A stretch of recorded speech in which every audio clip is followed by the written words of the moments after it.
अनमोल वचन अखिल भारतीय संत मत सत्संग के संस्थापक और गृहस्थ में आनंद योग के जनक परम संत महात्मा परम पूज्य श्री यशपाल जी महाराज अर्थात परम पूज्य भाई साहब जी द्वारा प्रतिपादित इन अनमोल वचनों का पालन करना अति आवश्यक है।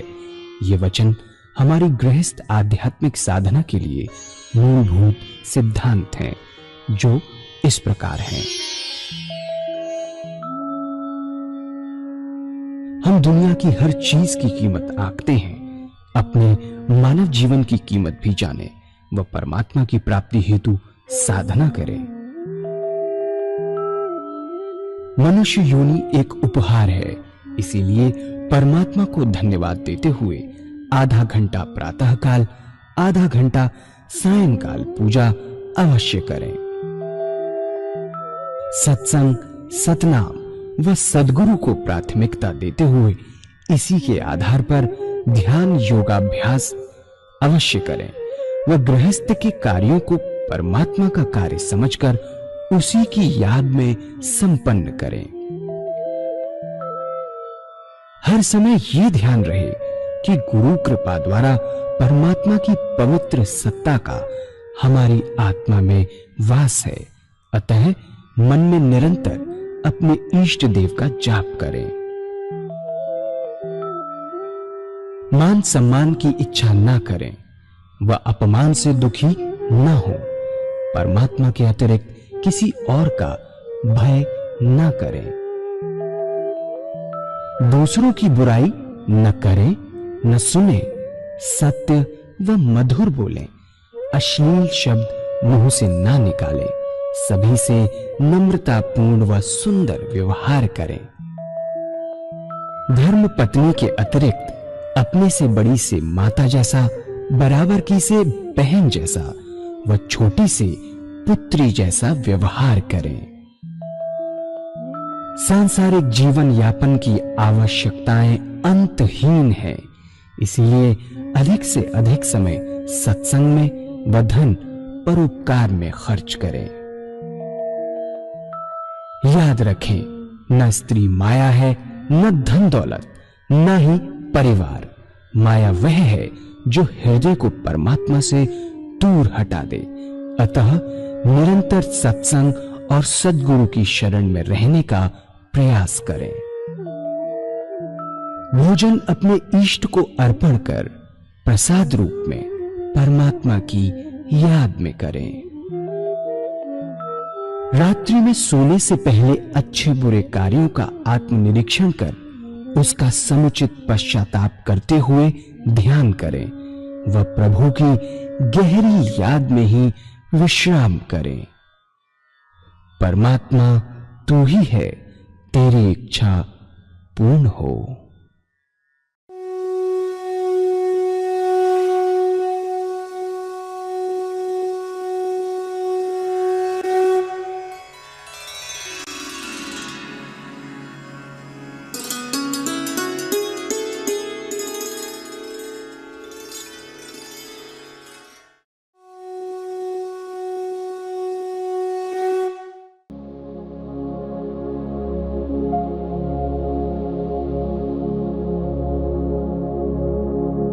जय सद्गुरुदेव जय पद शरणम श्रेयस्वरूप चरणों शरणम। जय सद्गुरुदेव जय पद शरणम श्रेयस्वरूप चरणों शरणम। अब क्या है कि हम 24 घंटे सोच विचार का काम कर रहे हैं, उसको आराम नहीं है, उसको आराम नहीं है। इसलिए हमारी जो प्रवृत्ति है वो पशुवत हो गई है, सारे पशुओं के समान है। अपनी सोचते हैं, अपना खाते हैं, सारी चीजें अपनी करते हैं। उसको भी आराम की जरूरत है। अगर आप सच्चे मनुष्यता के गुण चाहते हैं तो उसके अंदर भी आराम की बहुत जबरदस्त जरूरत है। और आराम करने के लिए आधा घंटा सुबह और आधा घंटा सायंकाल हम आराधना पूजा करते हैं। पूजा मतलब यह नहीं कि घंटी बजा के बैठ गए, नहीं, वो पूजा नहीं है। घंटी बजाने वाली पूजा नहीं है। उसको एक जगह लगा दीजिए, एक जगह लगा दीजिए, किसी एक मंत्र पे लगा दीजिए, एक मूर्त पे लगा दीजिए, एक मूर्ति पे लगा दीजिए। मन का काम है सोचना विचारना। जब एक जगह लगा के छोड़ देंगे उसको तो ऑटोमेटिक वैक्यूम क्रिएट हो जाएगा। लगेगा कि हम सोच रहे हैं पर सोचते नहीं है, लगता है कि हमारे भगवान हमारे सामने बैठे हुए। तो ये है क्रिया। तो जब मन खाली हो गया वो आत्मा में सिमट जाता है और आनंद वहां से मिलता है। जितना आनंद है वो गाड़ी में नहीं है, खाने में नहीं है, न खाने में है, न विषय में है, न वासना में है। आनंद मन के अंदर है, आत्मा में है। वहां से आपको आनंद मिलता है। इतना आराम, इतनी पीसफुल लाइफ रहती है कि आपको समय का पता ही नहीं लगेगा कि आपने कैसे समय व्यतीत किया। उसके लिए जो पूजा है घंटी वाली नहीं, हमको मेडिटेशन में जाना पड़ेगा।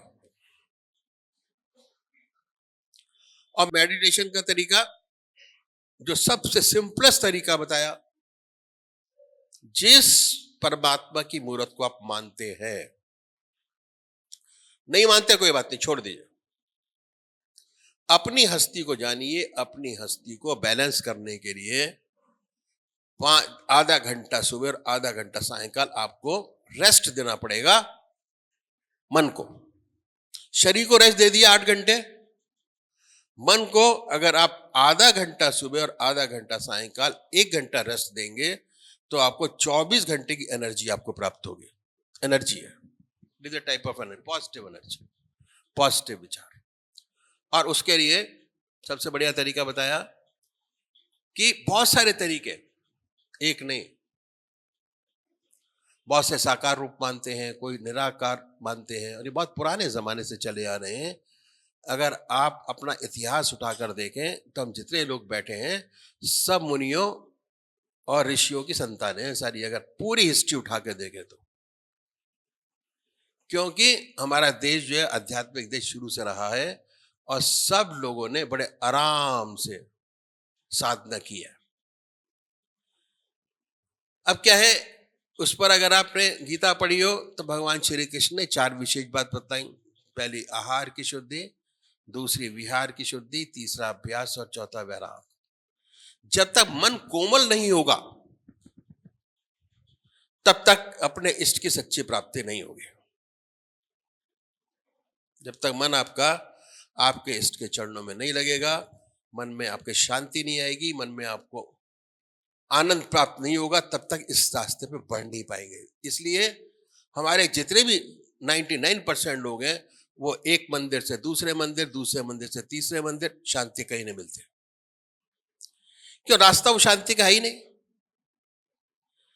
शांति का रास्ता बड़े आराम से बैठिए। जिसको मानते हैं, जिस मूर्त को मानते हैं, उसकी मूर्त अपने सामने बनाइए धूप दीप जला के, बड़े आराम से, बड़े प्यार से बैठिए, बड़े प्यार से देखिए, आंख मीचिए, उस मूर्त को अपने सामने बनाए कि वो सह शरीर हमारे सामने विद्यमान है। अब मूर्त में नहीं है, सूरत में नहीं है, मूर्ति में नहीं है, सह शरीर हमारे सामने विद्यमान है। अगर आप शिव भगवान को मानने वाले हैं तो अपने सामने शिव भगवान की मूर्त को बनाए। बड़ी बड़ी आंखें है, गोल चेहरा है, जटाएं है, सर्पों की माला है, जैसे पेंटर बनाता है, कलाकार। अगर उसको कहा जाए कि शिव की मूर्त बना दो तो बड़े प्यार से अपने मन के अंदर बना लेगा और जहां आप कहेंगे वह उस मंत्र को उतार देगा। बनाए सामने। जब सामने बन जाए उसको निहारिए, बड़े प्यार से देखिए, इतने प्यार से कि जब आप ये करते हैं ना कोई दूसरा विचार आए, ना ख्याल, कोई विचार ख्याल नहीं आना चाहिए। उन्हीं को देखिए, उन्हीं के बारे में करिए, उन्हीं का मनन करिए। होता क्या है, जब ये शुरू करेंगे तो ऐसे ऐसे विचार हमारे सामने आएंगे जो हमने जिंदगी में कभी सोचा नहीं होंगे। आते हैं, घनों विचार आते हैं, उन विचारों को दबाएंगे नहीं, हटा देंगे।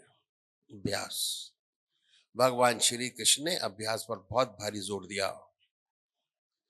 अभ्यास ही एक तरीका है। हमें चलना नहीं आता था, बोलना नहीं आता था, खाना नहीं आता था। खाना बचपन में अच्छा नहीं लगता था, जबरदस्ती खिलाया गया तो खा रहे हैं, जबरदस्ती चलाया गया तो चल रहे हैं, जबरदस्ती पढ़ाया गया तो अच्छी अच्छी पोजीशन पे बैठे हैं, और चलाया गया लिखाया गया तो बड़ा अच्छा लिख लेते हैं, बुलाया गया तो बोल रहे हैं, नहीं बोल नहीं पाते। ये आइडेंटिफिकेशन हमारे बुजुर्गों ने हमको दिया। आम को आम कहते हैं, आम को पपीता नहीं कहते, क्योंकि आइडेंटिफिकेशन हमारे बुजुर्गों ने हमको दिया। इसी तरीके से ये जो तरीका है हमारे बुजुर्गों ने बताया कि ऐसे अगर पूजा करेंगे, अपने सामने बनाएंगे बड़े आराम से, तो बड़ी सुंदर स्थिति होगी। दूसरे वो भाई हैं जो निराकार भगवान के उपासक हैं, जो परमात्मा की मूर्ति को नहीं मानते, वो नाम पकड़े। नाम आजकल बहुत चल रहा है कि नाम जाप करिए, नाम जाप करिए, नाम जाप करिए। कब तक करेंगे? जब तक नाम जाप गहरा नहीं होगा, नाम जाप की गहराइयों में घुसेंगे नहीं, तब तक नाम जाप का कोई फायदा नहीं है। इसलिए मेडिटेशन, ध्यान करना बहुत जरूरी है।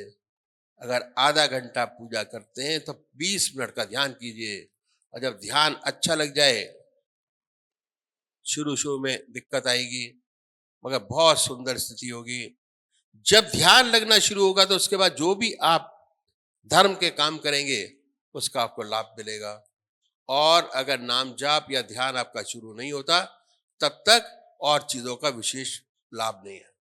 बड़े प्यार से ओम, बड़े प्यार से ओम, दिल की हर धड़कन पर ओम, ओम महसूस कीजिए कि वाइब्रेट करता है, उसकी वाइब्रेशंस को महसूस करें। अल्लाह, वाहेगुरु, बड़े प्यार से वाइब्रेशन को महसूस कीजिए।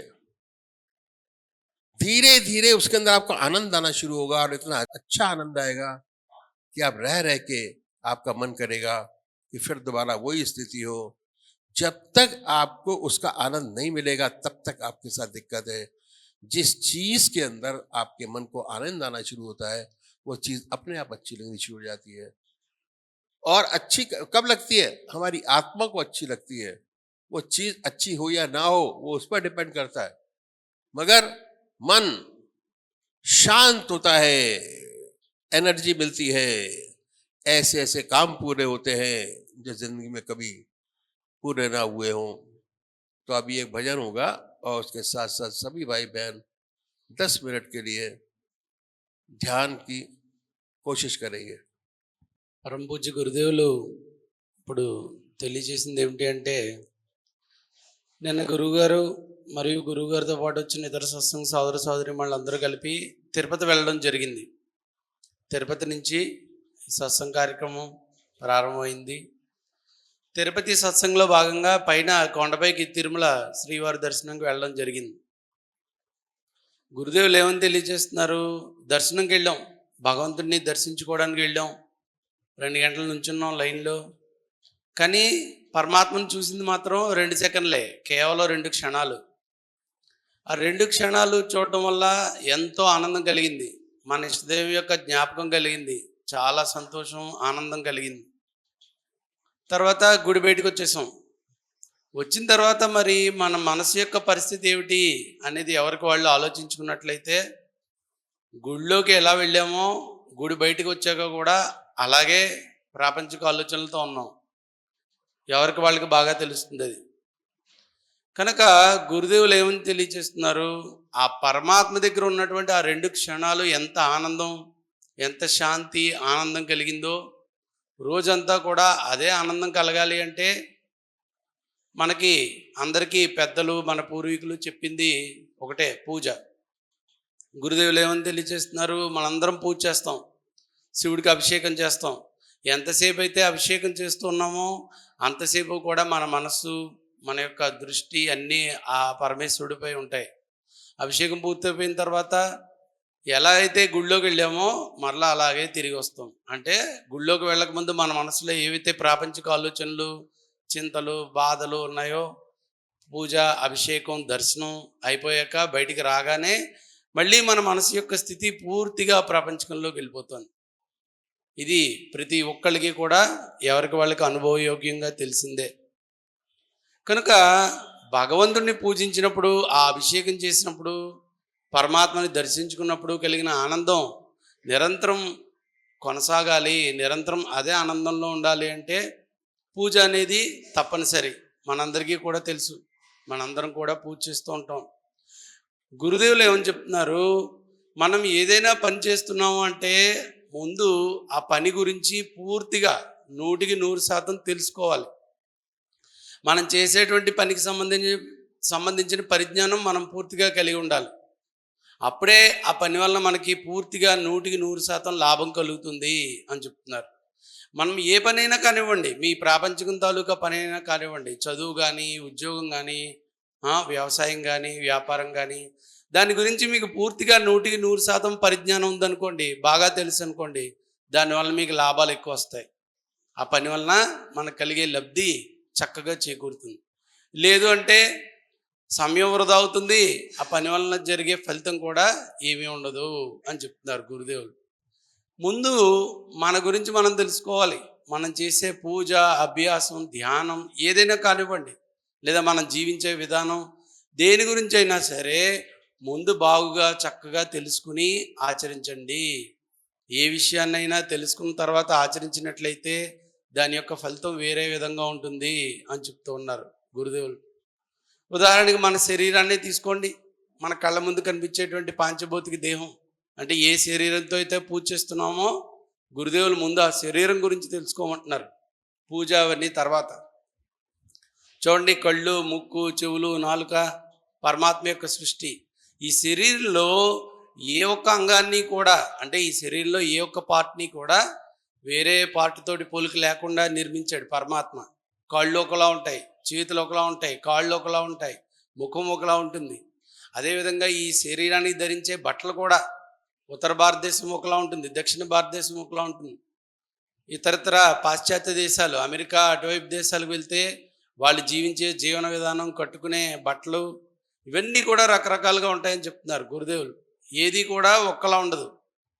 కనుక మన శరీరాన్ని ఇంత వైవిధ్యంగా నిర్మించాడు పరమాత్మ. ఈ శరీరంతో చేసే కర్మలు కూడా అలాగే ఉంటాయి. భగవంతుడు ఎంత ఉన్నతంగా నిర్మించాడు అంటే ఈ శరీరానికి ఎంత చక్కగా పనిచేస్తుందో అంత ఎక్కువ విశ్రాంతి కూడా ఇవ్వాలి అనేటువంటిది నియమించాడు భగవంతుడు. చూడండి, కొన్ని దేశాలైతే 6 నెలలు పగలు 6 నెలలు రాత్రి కింద ఉంటాయని చెప్తున్నారు గురుదేవులు, బాగా లోపలికి వెళ్ళిపోయినట్లయితే. కనుక ఈ శరీరానికి ఎప్పుడైతే మనం ఉదయం నుంచి సాయంత్రం దాకా పనిచేస్తున్నామో సాయంత్రం దానికి విశ్రాంతి అనేది ఇవ్వాలి తప్పనిసరిగా. మీరు భోజనం ఏదైనా తినండి, మీరు తీసుకునేటువంటి ఆహారం ఏదైనా సరే, సాత్విక ఆహారం కావచ్చు, లేదా రాజసిక తామసిక ఆహారం కావచ్చు, ఇంకా సన్యాసులు, ఋషులు, మునులు అయితే ఆకులు, అలవలు, కందమూల ఫలాలు ఏవైనా కానివ్వండి. ఆ ఆహారం తినడం వలన శరీరానికి శక్తి వస్తుంది, కానీ ఆనందం మాత్రం రాదు. నిజమైన ఆనందం, విశ్రాంతి కలగాలి అంటే శరీరానికి విశ్రాంతినివ్వాలి. అంటే ఉదయం 8 గంటలు కష్టపడిన తర్వాత రాత్రి 6 లేదా 8 గంటలు శరీరానికి విశ్రాంతి ఇస్తేనే మరలా మన్నాడు మీకు ఆ శరీరంతో పనిచేసుకోవడానికి కావాల్సిన శక్తి, ఆనందం కలుగుతాయి అని చెప్తున్నారు గురుదేవులు. ఎందువలన 4-5 రోజులు తిండి తినకపోయినా పర్వాలేదు, మనందరం చూస్తూ ఉంటాం. 4-5 రోజులు భోజనం లేకపోయినా బ్రతకగలం, కానీ 1-2 రోజులు సరైన నిద్ర లేకపోతే మాత్రం చికాకు, అలసట, శరీరం అంతటా ఏదోలా అయిపోతుంది. అంటే భగవంతుడు దీంట్లోనే అంతా పెట్టాడు. శరీరానికి విశ్రాంతి ఇస్తున్నాం, మర్నాడు ఉదయం లేచి మన ప్రాపంచికం తాలూకా, సంసారం తాలూకా పనులు చేసుకోవడానికి కావాల్సిన శక్తిని పొందుతున్నాం అని అనుకుంటున్నాం. కానీ గురుదేవులు ఏమని చెప్తున్నారు, శరీరానికి విశ్రాంతి ఇచ్చినప్పుడు జరిగేటువంటి ప్రక్రియ ఏమిటి అంటే, ఇందాక కూడా తెలియచేశారు గురుదేవులు, ఏదైనా అభ్యాసాన్ని కానీ, విధానాన్ని కానీ, సాధన కానీ, మీరు అనుకుంటున్నట్లుగా చేస్తున్న ప్రాపంచిక పూజ కానీ ఏదైనా సరే చేసే ముందు దాని గురించి 100% పాళ్ళు తెలుసుకోండి, దాని మీద పరిజ్ఞానాన్ని సంపాదించండి, నాలెడ్జ్ తోటి చెయ్యండి, కంప్లీట్ నాలెడ్జ్ తోటి. దానివల్ల మనకి 100% రిజల్ట్ వస్తుంది అని చెప్తున్నారు. ఇప్పుడు మనం శరీరానికి విశ్రాంతి ఇస్తున్నాం అనుకుంటున్నాం, కానీ జరిగేటువంటిది ఏంటి, రాత్రి నిద్రా సమయంలో కాళ్ళు అటు ఇటు తిరగవు, చేతులు అటు ఇటు పనులు చేయవు, కళ్ళు చూడవు, చెవులు వినవు, పూర్తి నిష్క్రియరహితంగా అయిపోతుంది శరీరం. ఆ సమయంలో మనస్సు కూడా విశ్రాంతి తీసుకుంటుంది, కానీ పని చేస్తూనే ఉంటుంది. పగలంతా మీరు ఎక్కడైతే తిరిగారో, ఎవరితో ఏవైతే మాట్లాడారో, ఏమేం పనులు చేశారో, వీటన్నిటి తాలూకా రిజల్ట్ రాత్రి మనస్సు స్వప్న రూపంలో మీకు చూపిస్తూ ఉంటుంది. అందుకే మనకి రాత్రి కళ్ళలో రకరకాలుగా వస్తూ ఉంటాయి. నిన్న మొన్న కలిసిన వాళ్ళని, మనం చేసిన పనులు, మనం తిరిగిన ప్రదేశాలు, ఇవన్నీ కూడా స్వప్నాల రూపంలో మనకు కనబడుతూ ఉంటాయి. దీనికి కారణం ఏమిటి? శరీరం విశ్రాంతి తీసుకుని, అంటే మనం అనుకుంటుండగా నిద్రిస్తున్న సమయంలో మనస్సు దాని పని అది చేసుకుంటూ ఉంటుంది. మీరు అప్పటిదాకా చూసినవి, తిన్నవి, తిరిగినవి, విన్నవి, మాట్లాడినవి అవన్నీ స్వప్నాల రూపంలో మరలా మీకు చూపిస్తూ ఉంటుంది. కానీ గురుదేవులు ఏం చెప్తున్నారు? ఆ మనసుకు కూడా విశ్రాంతి ఇవ్వాలి. ఇందాక చెప్పారు, 2 నిమిషాలు భగవద్ దర్శనం, లేదా ఒక అరగంట లేదా గంట పరమేశ్వరుడికి అభిషేకం. ఆ సమయంలో మీకు ఎంత ఆనందం కలిగిందో అది నిరంతరం రోజులో 24 గంటలు కూడా కలగాలి అంటే ఆ శారీరక పూజతో పాటు మానసిక పూజ కూడా అలవాటు చేసుకోవాలి. ఇప్పుడు చెప్పినట్లుగా ఈ మనస్సు ఏవైతే ప్రపంచాన్ని ఆలోచిస్తుందో ఆ మనసుకి ఆ భగవంతుణ్ణి ధ్యానించడం, పూజించడం, స్మరించడం అలవాటు చేయాలి. మానసిక పూజ, దాన్నే ధ్యానం, అభ్యాసం అని చెప్తూ ఉంటారు. ఈ మనస్సుకి పరమాత్మ నామాన్ని అలవాటు చేసినట్లయితే ఇక శరీరం ఏ పనిలో ఉన్నా సరే మనస్సు భగవత్ చింతన, ధ్యానం చేస్తూ ఉంటుంది. మరి అసలు ఈ మనస్సు, శరీరం అంటే ఏంటి? మన గురించి ముందు మనం పూర్తిగా తెలుసుకుందాం అని చెప్తున్నారు గురుదేవులు. రాత్రి నిద్రించే సమయంలో శరీరం పూర్తి విశ్రాంతిగా ఉంది, మనస్సు తన పని అంటే ఆలోచనలు చేసుకుంటూ పోతుంది. మరి ఈ మనస్సుకి కూడా ఇటువంటి శక్తి ఎక్కడి నుంచి వస్తుంది అంటే ఆత్మ నుంచి వస్తుంది. ఆత్మ అనేటువంటి వస్తువు ఒకటి ఉంది. ఈ ఆత్మే మొత్తం మన శరీరంలో, మానవ జీవితంలో చేసేటువంటి పని అంతా కూడా ఆత్మలోనే నిండి నిమిడీకృతం అయి ఉంది అని చెప్తున్నారు గురుదేవులు. ఆనందం, శాంతి, జ్ఞానం అన్నీ కూడా ఆత్మలోనే ఉన్నాయి. ఒక్కసారి ఈ ఆత్మ గనక ఈ శరీరంలోంచి వెళ్ళిపోయినట్లయితే ఇక ఈ శరీరం ఎందుకు కూడా పనిచేయదు అని చెప్తూ ఉన్నారు.